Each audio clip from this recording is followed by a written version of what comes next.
Hi there, I'm Jack Canfield. Today I want to talk to you about the power of the Mastermind group.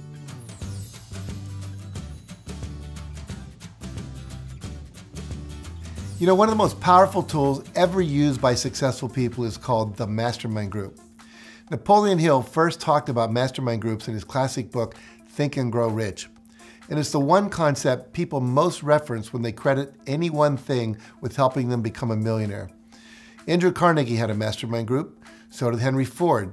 In fact, Ford would mastermind with brilliant thinkers like Thomas Edison and Harvey Firestone and others in a group they held at their winter mansions in Coral Gables, Florida. They knew, as millions of others have discovered since, that a mastermind group can focus special energy on your effort in the form of knowledge, resources, and even spiritual energy too. So while you must always do the work of becoming a great success, a mastermind group can harness and maximize the spiritual focus behind your success. And it's this spiritual aspect that Napoleon Hill wrote about extensively. In fact, he said that if we are to tune in with the mastermind, that is God, or if you want to call it universal power, infinite intelligence, source energy, or whatever term you use for this all-powerful life force, we have significantly more positive energy available to us when we do that. Power that can be focused on our success. Now, what's an example of how this works? We have probably seen bumper cars at a local theme park or a carnival. And this life force is similar to the web of overhead cables that link all those bumper cars to their energy sources. And while you may be a single bumper car, you have a cable going up that connects you to the greater source of energy, which provides the power you need to move forward. And in the same way, Mastermind is both that power coming to us from above, but also the power that comes to us from each other when we mastermind together. And together, we know more and can focus more energy than any one person can do alone.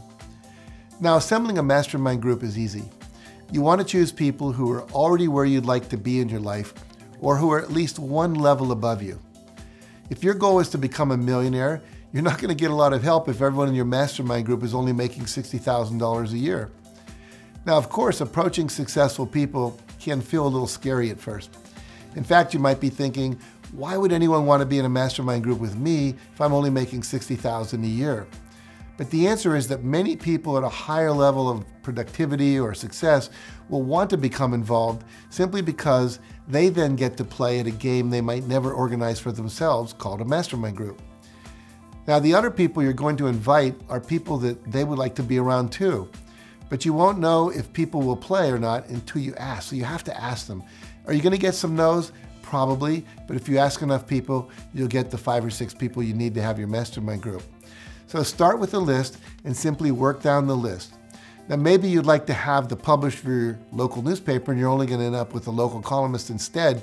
But that someone might be the person who actually might be a lot more helpful to you in the long run. You never know. And if your goals are centered around a specific subject, like starting a new business or investing money, you might start a mastermind group specifically centered around entrepreneurship or investments. In most cases, the ideal mastermind group brings together people from different professional arenas, as well as people that are above you and who can introduce you to a network of people that you normally wouldn't have access to. Now, while the benefits of masterminding with people outside your field may not seem obvious at first, the truth is we all tend to get stuck in our own area of expertise, doing things the same way everyone else in our field does. But when you assemble people from different industries and professions, you get lots of different perspectives on the same subject. Now, the ideal size of a mastermind group is 5 to 6 people. If it's any smaller, it tends to lose its dynamic. If 2 or 3 people are sick or can't come, you really don't have a group anymore. And if it's much bigger, it gets unwieldy. Meetings take too long and some needs go unmet and personal sharing is minimized, and when that happens, people tend to drop out. Now, my first mastermind group led to the sale of the first Chicken Soup for the Soul book and the Chicken Soup for the Soul television show with Vin DeBona. I was literally in a group with about 6 people, and when we came up with the chicken soup idea, we didn't know how to sell it.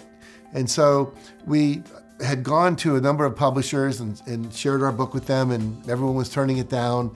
And someone in my mastermind group said, "Are you familiar with the BEA, the Book Expo America?" And I said, "No, what is that?" They said, "Well, it's the American Booksellers Association annual meeting, happens to be in Anaheim this year. If you could go there, all the publishers come at the exhibit area to sell their books to the bookstore owners who are having their conference to see what the new books are in the coming year. And they also have editors there that could acquire your book. Now, had I not been in that mastermind group, I never would have heard about that. So Mark Victor Hansen and I went to the ABA meeting. We took 30 copies of our book. We went around from booth to booth to booth to booth to booth, getting more and more and more and more rejections over the course of several days. But on that last day, we talked to Health Communications, gave them a copy of the first 30 stories of our book. They read it. A couple of weeks later, they called and said, we want to publish it. That book went on to sell 10 million copies in the US and 17 million more around the world in 50 languages. And being in that mastermind group and having access to someone else's information, someone else's resources, etc., allowed me and Mark to get our book sold. Perhaps it never would have happened otherwise. So the reality is mastermind groups are very, very powerful. Now, going through the process of participating in a mastermind group, you too might find yourself in a whole new role as a teacher or an advocate or a coach of sorts, leading people in the group to resources, ideas, and new thoughts that can help them. And that's what professional trainers and coaches do every day. And we really want to encourage you to start acting more like a trainer and a coach in your life, because the more you serve others and empower them, the more they will serve you back and empower you.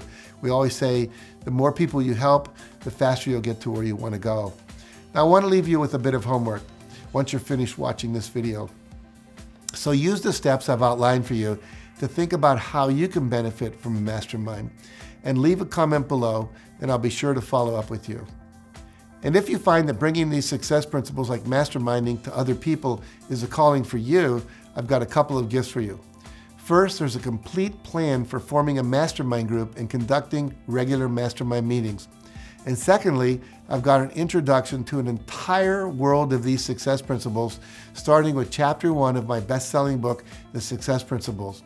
And I'll also send you information on how I work with coaches, trainers, and others who do the work of transforming others' lives every day, just in case that's a calling that is speaking to you. So thank you for watching, and remember, nothing will change for the better until you do. Now, if you found this video helpful, make sure you like it, share it with a friend who may need it, and subscribe to my channel for more videos like this one. And for some additional resources on how to create your own mastermind, visit my website at jackcanfield.com.